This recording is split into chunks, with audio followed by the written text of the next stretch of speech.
Thanks, Charlie. You're very good at doing that now. Yeah. Hey, you do it with the other hand. Anyway, so we're going to be in conversation with Andrea Mara. Now, Andrea is here. I'll just have to put my glasses on. Andrea, sorry, one-handed.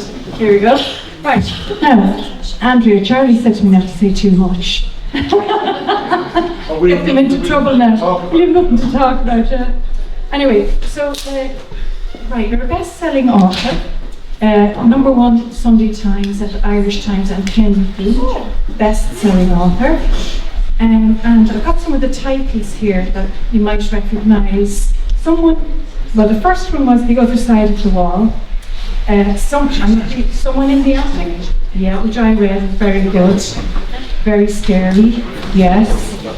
No One Saw a Thing, All Her Fault, Hide and Seek. These are all the titles of her books.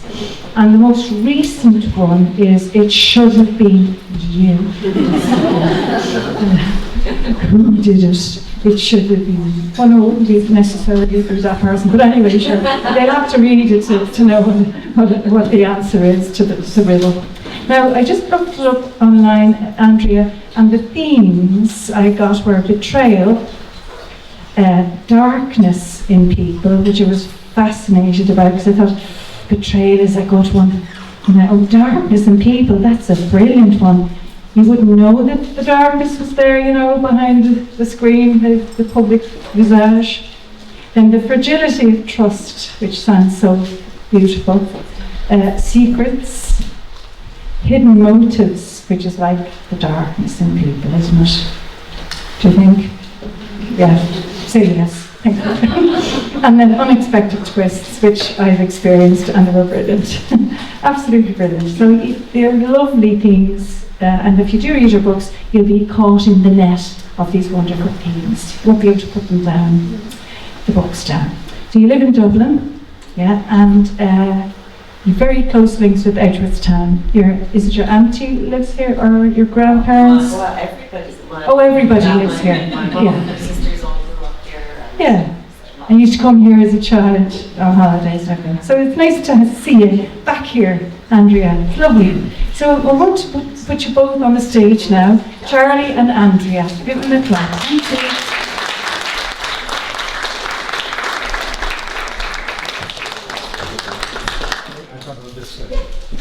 I have to get my right side, it's much less than the other side. Oh my God. I didn't fart. Well, it's lovely to be with you, Andrea. Thanks so much. As a matter of fact, I've been in bed with you for the last week with your book on my Kindle machine. And I present a radio program every Saturday and another one on a Wednesday. And I generally get to talk with everybody from playwrights, poets, singers, songwriters. This morning I had 20 men, big, huge men from the Cavan Rugby Club. They have a choir at them on this morning, and they were literally very well. You couldn't scratch yourself, it was so full. That's the kind of thing I do. But it's great to sit down and talk to somebody whose book I've been reading for the last few days, and it's the one about someone in the attic. Really scary. We've all had that thing, there's somebody watching, But I want to go back, if you don't mind. When did you first realise you liked writing? I always wish my answer to this was that I was 6 years old and I started writing stories, but it isn't true because I was working in financial services for 17 years. And so the most I was writing was emails. Now I did really like writing those emails, but it was only when I went back to work after my third maternity leave and I was trying to juggle all the stuff that anyone with small kids would know about, childcare and full-time work and guilt and worry and, are they going to be in therapy going, oh God, she just worked and we were left in the crèche. And I was looking for forums where there were other people talking about this and I couldn't find any at the time. There's probably many more now, but this was 10 or 12 years ago. And so I decided one night to start a blog, and so the blog was called Office Mum, and it was just about all of that, so it was very light-hearted, and it was just a way of letting off steam, of kind of, you know, coming home from work after a long day, get the kids sorted, and then I'd write something on that topic. And then after a while I started writing about everything and anything. Like one time I wrote a blog post because we got rid of our old couch and we got a new couch, and the 3 kids were crying, and then I was crying, and it was all very emotional. And my husband was like, "You're writing a blog post about the couch?" Then loads of people read the blog post about the couch and wrote back that they really liked it, and they could relate to letting go of things that meant a lot to you. And so, you know, we kind of feel sometimes a bit silly and a bit indulgent, but then other people, it was the interactions with other people that made it, because you get that feedback and you realise, okay, people are enjoying this, so I'll keep going. Has the blog been replaced now by the podcast? Yeah. Blogging is, you know, I mean, even It was written first out, you have to read it rather than listen. and it was long, and people don't want long things anymore. Yeah. So I remember, you know, 12 years ago was the glory days of blogging in Ireland, but already in America they were saying blogging is dead, and we were like, what? We've only just started.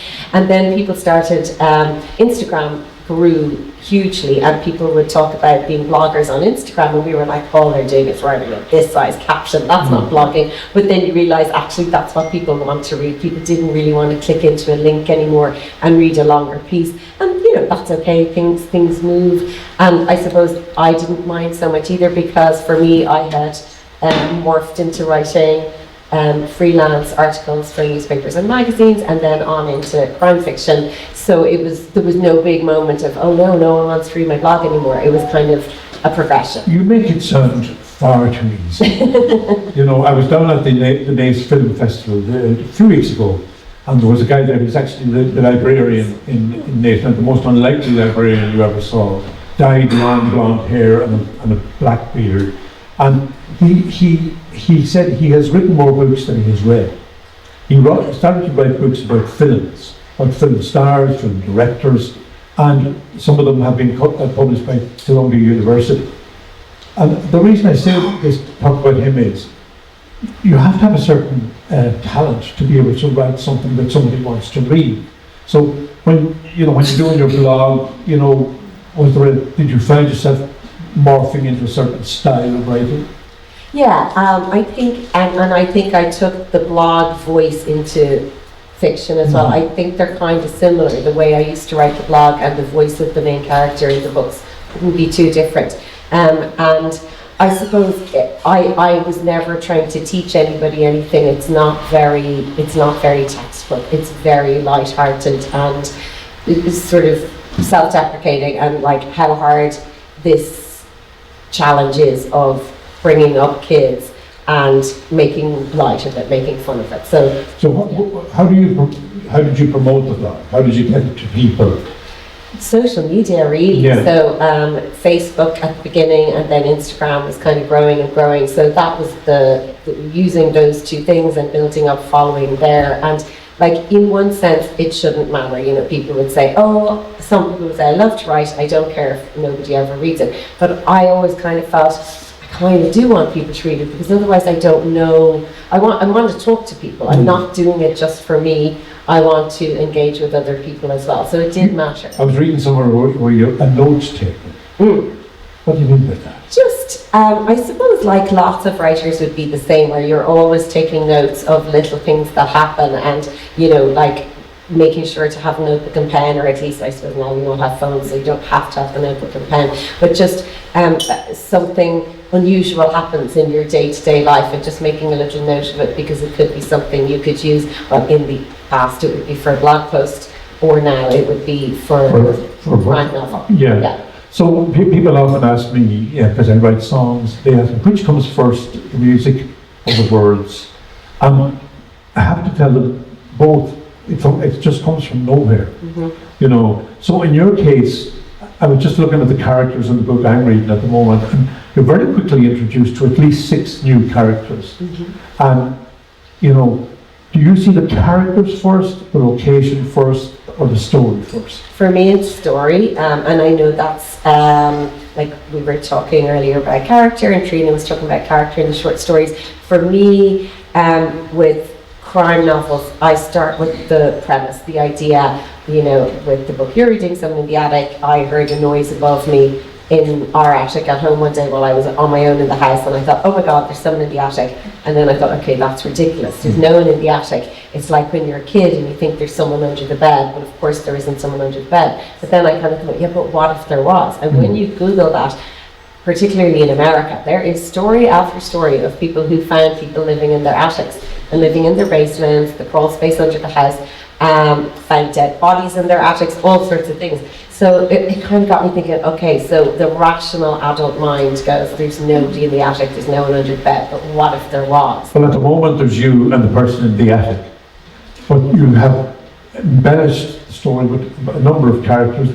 Two of the characters are people who came from America, sold businesses, and now are living in a gated community which it's Brentwood, but it sounds like Blackrock to me, or that area. Yeah. You know, so you have these, you know, do these people come bit by bit, or do you sort of say, you know, okay, I'm sitting here and I'm afraid there's something in the attic. What happens next? So I do plan it out. So I think, okay, I might like to write this book, and then I kind of think, right, so who does this happen to? And it feels like it might be good if the person has just moved from somewhere else, because you feel a little bit vulnerable when you're living somewhere new and you're trying to settle in, and that, you know, that might be a time where you do feel like you're in this new house, you're hearing noises, and then I thought, well, are they in an old house? But, you know, maybe there's lots of old houses already with creaky floors and all of that. Maybe they should be in a new house, which is glossy and luxurious.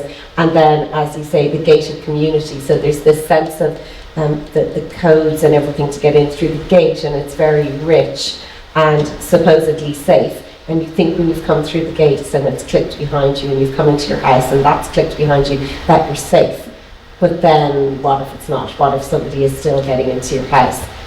So yeah, it was story first, and then a character who had moved from away. So great, she's moved up from America. And usually my characters have children, because instinctively I know that the stakes are higher if they have children, because everything they do, they have to worry about protecting their children.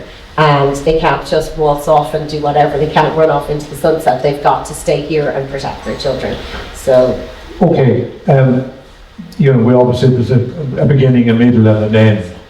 Do you have the end in mind before you start at the beginning? yeah, I do. And I know not every writer does that, but for me, I always like to know the ending, because my fear, and I often say this, it's because I watched the TV series Lost for 7 years. So I watched it. Has anyone seen it? Yeah, 7 years of my life devoted to that show, back before you could binge watch and record. And my husband and I watched it every Tuesday night, 7 years. And we watched the finale. And as anyone who's watched it knows, it's not the most satisfying explanation of what was going on for 7 years. So you kind of got the sense the writers, you know, someone's like, oh, we got renewed for another season, and they were like, okay, let's keep going, but what is happening? Why are these people on this island? And they got to the end and they didn't know why the people were on the island really, and they just kind of really made stuff up at the end, and it was so unsatisfying. So I never want to do that. I want to know, before I write the first chapter, I'll know why it happened, who did it,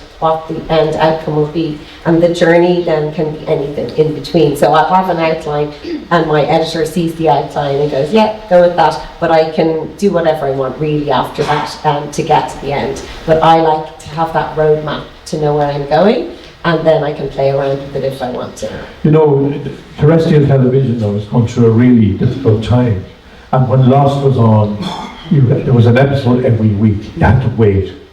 Now I started watching one last night on Netflix called Bad Boy, really interesting Israeli movie, made in Israel, set in Israel, and obviously spoken in Yiddish. But we literally ended up watching 5 episodes, one after the other, because you know, I'm not going to wait for another week. You think audiences now are much more impatient? They want, you know, whether they, you know, they want to switch something on, they want to know immediately, I'm going to like this. You find in your writing you have to hook them very early. Yeah, I know there are lots of writers who are not focused on the hook. For me, that is important, and I do focus on that first page, and I want people to want to keep reading when they read the first page. If I was writing literary fiction, I wouldn't be so worried about the first page. It would be a different kind of craft. But for the kind of commercial crime fiction that I write, yes, I really do want to hook people in from the first page, and I want them to be curious about what's going to happen. I want them to care about the characters. I want to have relatable characters that could be your next door neighbour or you or your niece or whatever, and to really care what happens to those characters. And I want to entertain as well. I want people to keep turning the pages. That's a great word, entertain.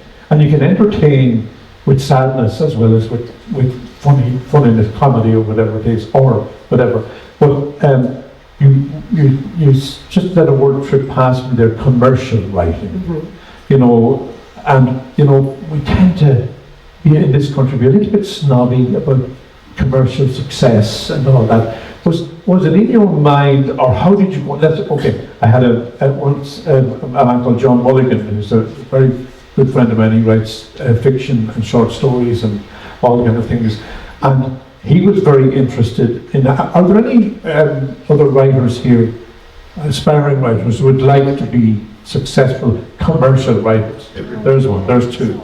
Anybody else? Put up your hand. I am. Yeah, we all are. More down there.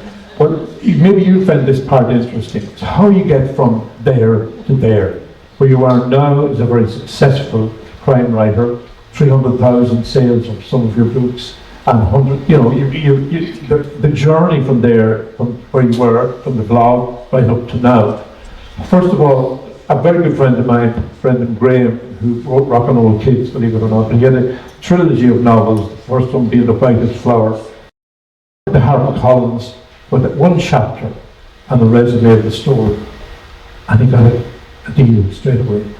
You know, how did you get to that state? How did you get your first deal? How did that happen? So I had no clue what I was doing at all, and I hadn't done any writing courses or looked into the business of writing. So I wrote a first draft of a book, which was part contemporary crime thriller, part historical epic family saga, and nobody should do that. Never ever do that.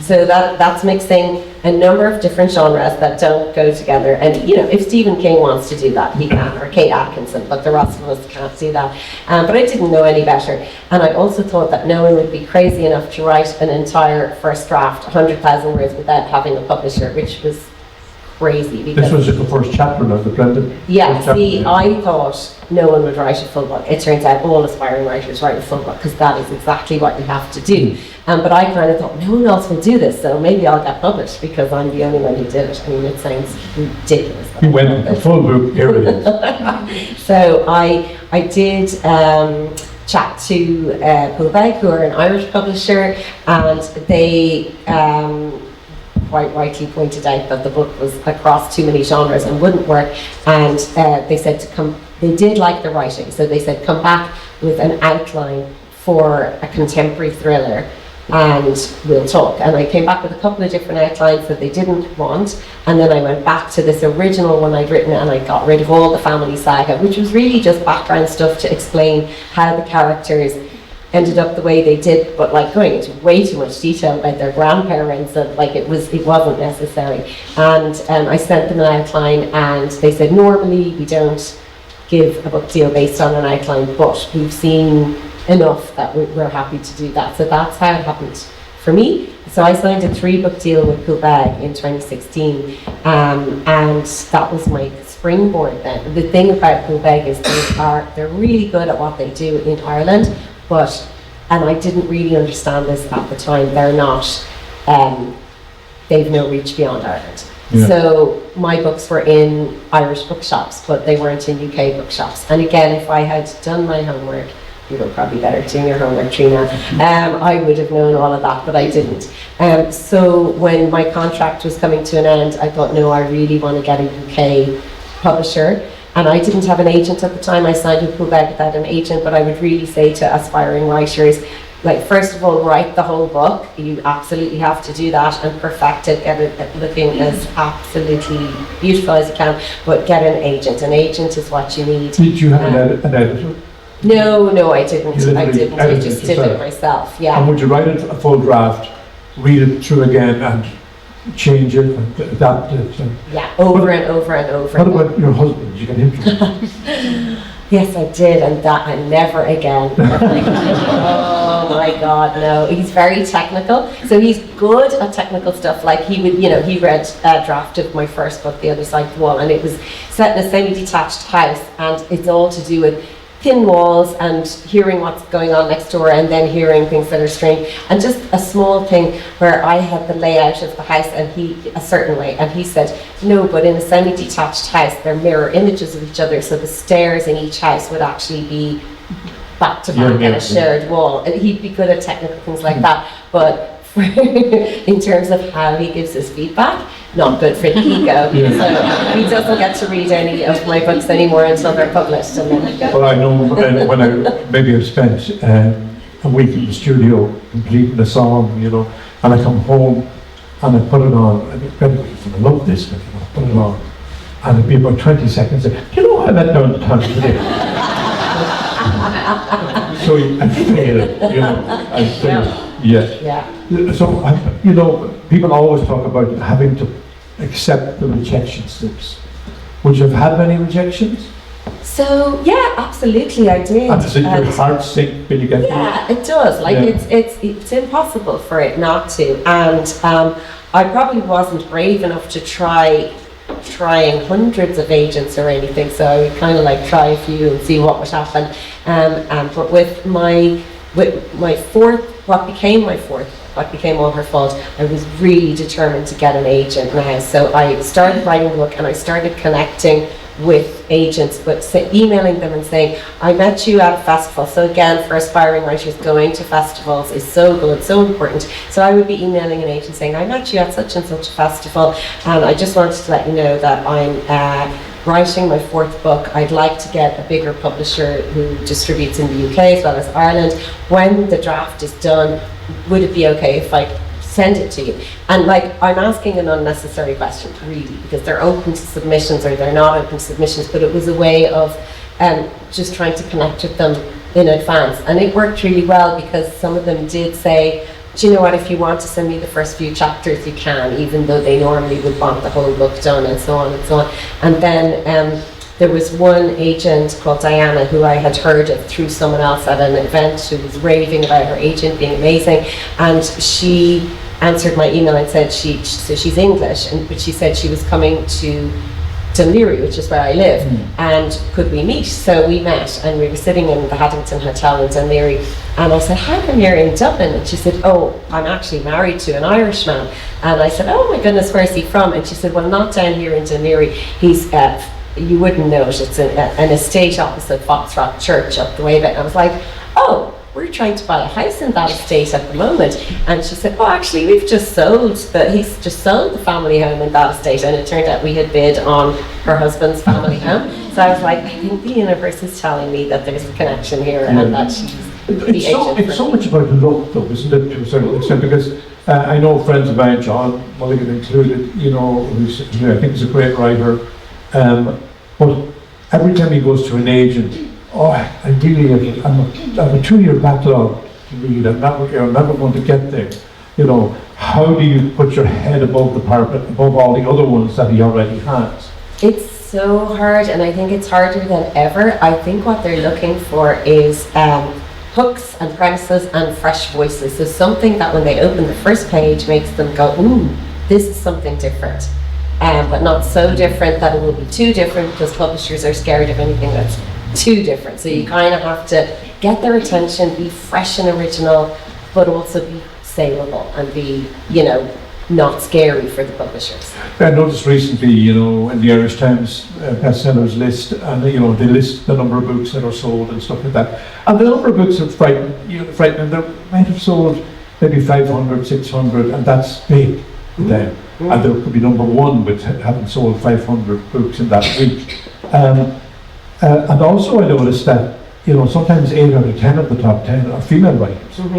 Is this a fashion, a fad, or is it just that more women are reading, or are men reading women's books? It's a bit of everything. So more women read fiction, full stop. So all the research says that more women than men read fiction. So of those books that you're seeing in the top 10, most of them will have been bought by women. And but more men are now open to reading women than ever before. Like, we all know that back through history, women had to use men's names in order to get published, True, and yeah. then went on to use initials so that people wouldn't know. But it's now gone full circle, because I know lots of male writers who are using initials. Because don't know whether it's a man or a woman. Exactly. So, which is kind of a nice turnaround, I think, because they want it, like all of us, they want everyone to read their books and not to be necessarily hung up on whether a man or a woman wrote the book. And I suppose in Ireland at the moment we have this lovely moment of there's a lot of Irish women crime writers, and I think some of it is because it's a sort of a spiral. So like I read lots of books by Irish women. Well, actually, I read lots of crime throughout time, like Jeffrey Deaver and Agatha Christie and Kate Atkinson as well. And then I remember reading Alex Barkley, who's an Irish writer, and her realising she was Irish. And this was about 15 years ago, going, I didn't know there were Irish women writing this kind of thing. And then bit by bit, reading more Irish women crime writers, and then kind of going, maybe I could try this. And I think there's a bit of that then, that other people who are seeing me and other author friends of mine writing books, and hopefully then thinking, okay, maybe I'll give this a go. Because you can be very blocked by thinking, who do I think I am to write a book? That could really stop you. Imposter syndrome. Yeah, definitely. But you have to have a certain prose skill, a certain skill in writing that makes it, not just that literally you can read it and enjoy it, but also it has to be correct. Your grammar has to be correct, your punctuation, etc. Yeah. And yet, I think I read a book a few years ago, there was no punctuation whatsoever. A big long book, I can't remember the name. The Solar Bones. Oh, yeah. Solar Bones. Solar Bones has no punctuation, and the Paul Lynch book has no punctuation. And the Milkman, is it? Yeah. It's kind of, I'm 74 and remember nothing. I can't remember what happened yesterday. But sometimes a book, when you pick up a book, it can be daunting. The chapters are too long. You're it's going to be about because I want to sleep something. Will I read 3 or 4 more pages or whatever it is? Do you deliberately? I noticed your chapters are crisp and short. Yeah. And you say, well, I can take a break now. Yeah. And I know where I left off. Yeah, and that's me taking a break too, because I find writing the first draft really hard, and I'm sitting there and I'm like, something happens, this feels like an ending, okay, done, I can go make a coffee now. So that's part of the reason the chapters are short, is because it's just really hard. A normal day, Andrea, a normal day for you now, when you're in writing mode, you do it in the morning, the afternoons, the evenings? Morning, so like my kids are in school, and so while they're at school, I don't do anything else. I just use every minute of that time to write, and I get really annoyed if I have a dentist appointment or something, because that eats into the day so much. So I just want to use every bit of time while they're at school, and then as soon as they're home, that's the end of it. So do you discipline it to words, then one number of words a day, number of hours spent? You have a certain routine. Yeah, it's like kind of both in a way. Like I'd have a minimum word count, like say I want to do 2,000 words a day, but I'm also going to keep going for 4 hours, then have lunch, then do another 2 hours. So I'm hoping it'll be more than 2,000 really, but I'm not in trouble with myself if I hit the 2,000. You get blanks.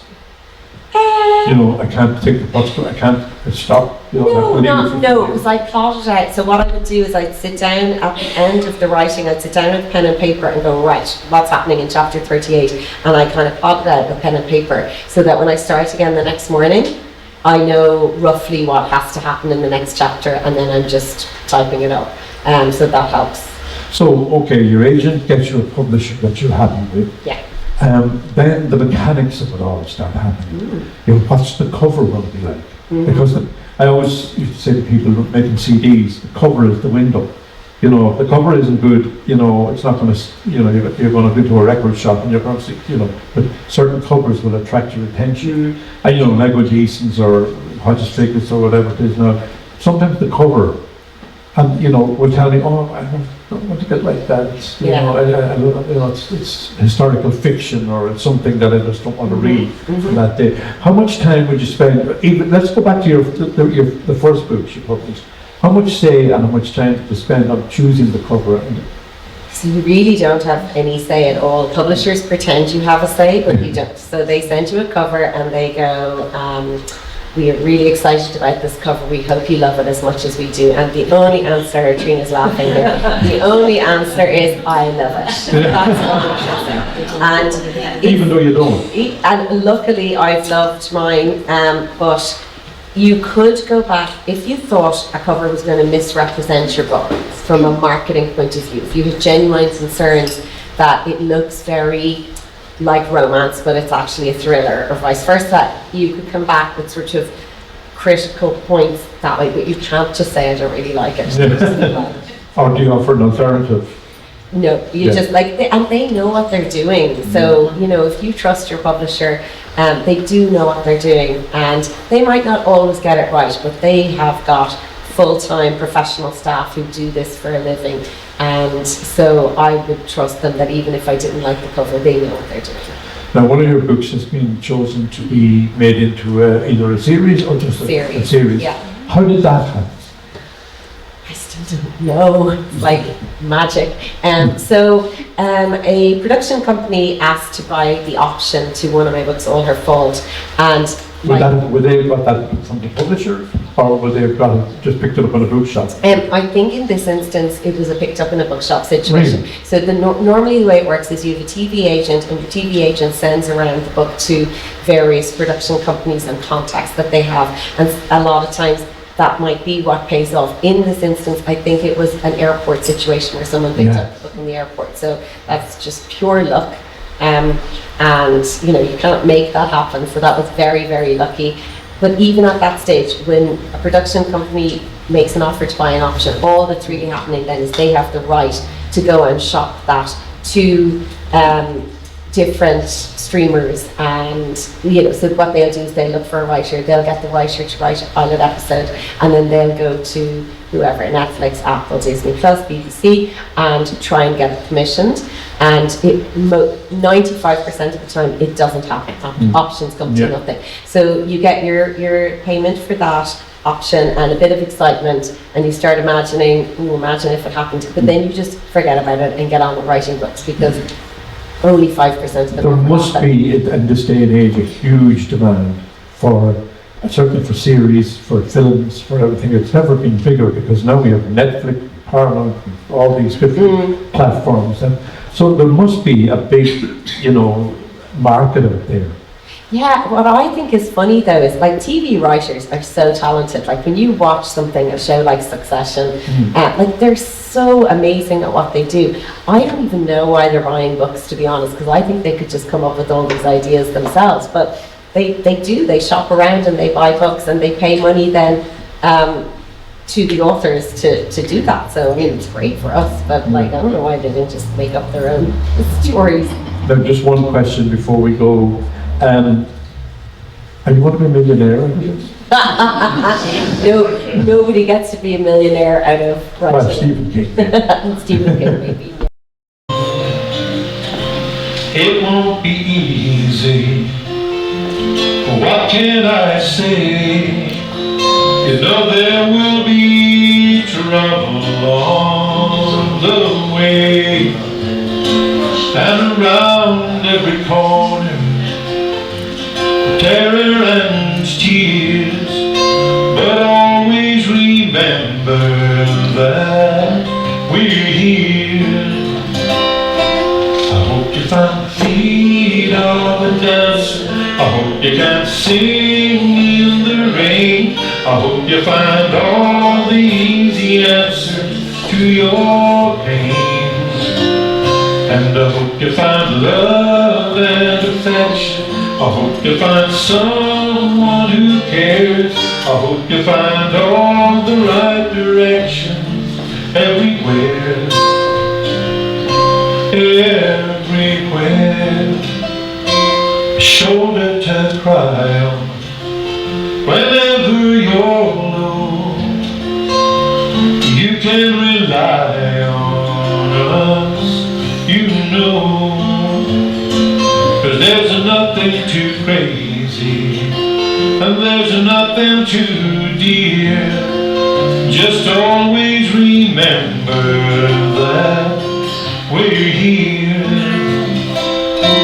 I hope you find feet of a dancer. I hope you can sing in the rain. I hope you find all the easy answers to your pain. And I hope you find love and affection. Hope you find someone who cares. I hope you find all the right directions everywhere. Everywhere. And even when the rain comes falling down, and only to falling down on you, I hope you find the feet of a dancer. I hope you can sing in the rain. I hope you find all the easy answers to your pain. And I hope you find love and affection. Hope you find someone who cares. I hope you find all the right directions everywhere. Everywhere. Everywhere. Always remember that we're here.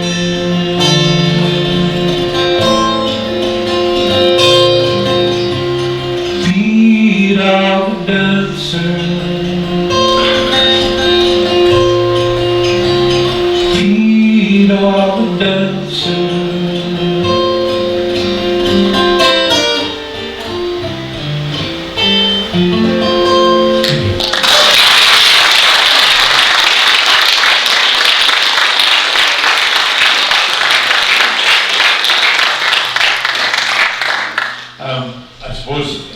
I don't think I've done a gig since 1994 where I haven't sung this song. And it's funny, kids sing it, old people sing it, young people sing it at football matches, people sing it when they're plastered. You know, the thing about it is Brendan Gray wrote this song and he went to a Fats Domino concert. Fats Domino was a really great boogie-woogie piano player and had a lot of hit records back in the 50s and 60s. And he said, when he arrived in the National Stadium, it was about 8 o'clock at night, and most of the people there were just coming directly from work, and the guys were all in their pinstripe suits and their cufflinks and their ties up. So by the end of the night, they were all dancing to the aisles and ties and whatever. And he put down on the back of a chocolate wrapper, they were like rock and roll kids, you know. And that was where he got it. And the song, it's quite a sad song. It's about a couple who are now gone what we used to call past it, and they're kind of looking back at their rock and roll years and the fun they had, and they wish they were rock and roll kids again, or rock and roll kids, you know.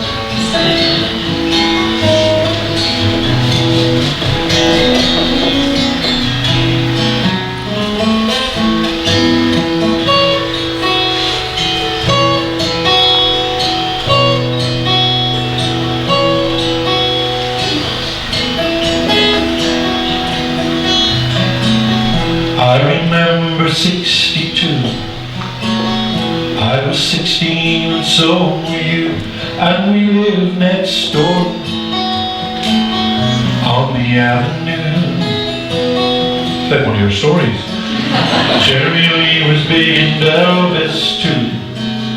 Blue jeans and blue suede shoes, and we never knew what life held in store. We just wanted to rock and roll forevermore. We were very shy the last time. Let's hear you go with this. We wanted to rock and roll. Rock and roll was all we did. And listening to the songs on the radio. I was yours and you were mine. That was once upon a time. Now we never seem to rock and roll anymore. You know, when you become, when you have a Eurovision win, you become a legend in your own mind. But are very quick to let you know in this country, you don't get above yourself in this country. I remember we every so often we get together in Linda Martin and Niamh Kavanagh and Paul, myself and Dan and Johnny Logan. We all get together and we do maybe 2 or 3 concerts in Ireland. And we were doing one then in Limerick, and we were staying at the Castle Troy Hotel, and I was in the lobby of the hotel, and Johnny arrived in, Johnny Logan, and everybody face dropped. Johnny Logan, Johnny Logan. So we came over, we had a chat, and he went over then to check in, and this little old lady came up, "Was that Johnny Logan?" I said, "Yeah, he was fapping."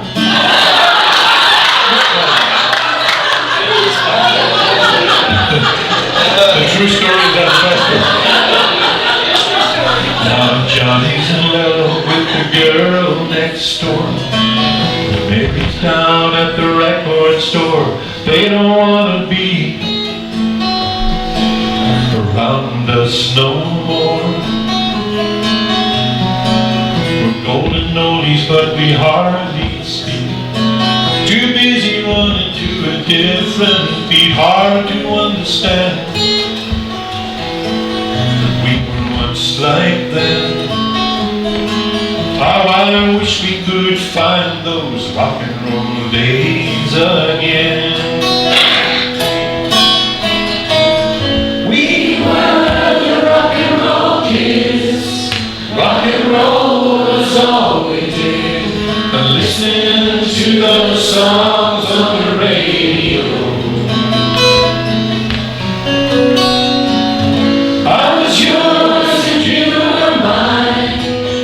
That was once upon a time. Now we never seem to rock and roll anymore. I was yours and you were mine. That was once upon a time. I will never seem to rock and roll.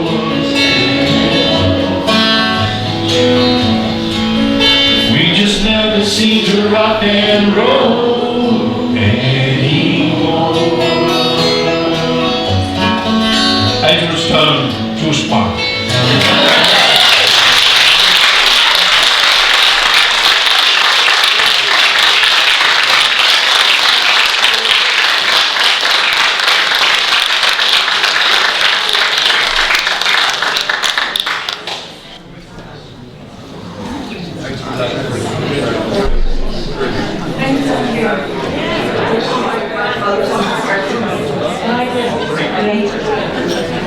Well, everybody, did you enjoy that? Yeah, it was brilliant. Thanks, Charlie. And thank you, Andrea.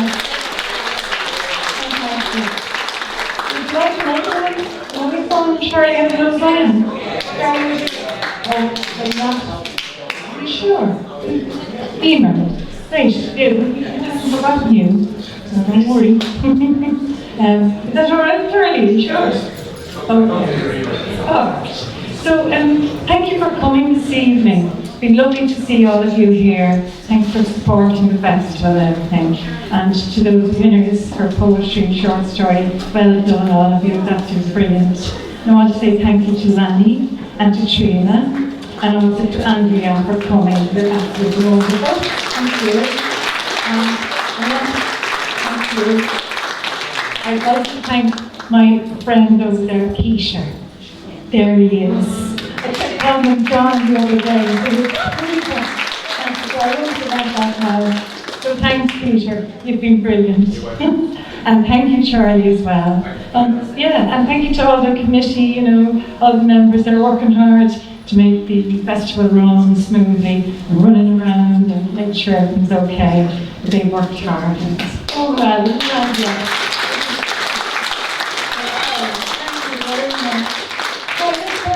And then we're going to, oh sorry. I'm going to have to rush off because very serious things after happening. Donegal after winning. Oh, I'm going to celebrate.